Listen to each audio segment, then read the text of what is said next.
5 New Year's Eve traditions in Atlanta changing again. The city just announced they won't have a peach drop on December 31st. Atlanta News First reporter Patrick Quinn is live in Atlanta. So Patrick, what's taking its place now?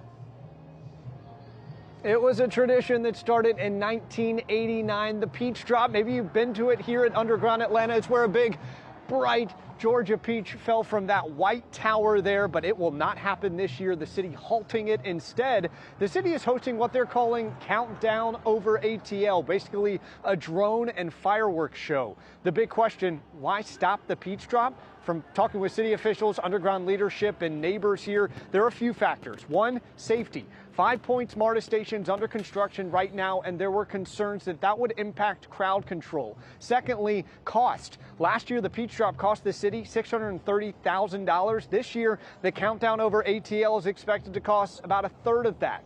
I just talked with Kayla Torre. She grew up going to the peach drop and has mixed feelings about this annual tradition coming to a halt. It's sad that we can't have our tradition, and I also like the idea of growth. So if that's a way for everybody who can't have transportation, whose parents may have to work, so they can go out on their balcony and just watch it from there, and it gives everybody the opportunity to be a part of this new Atlanta tradition. If they end up liking it, if it's nice, I will have to see, because you know how it is with the city of Atlanta.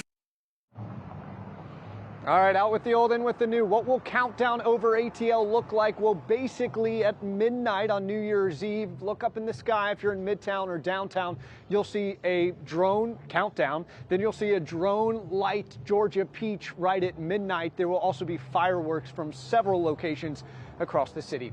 From Underground Atlanta, Patrick Quinn, Atlanta News First.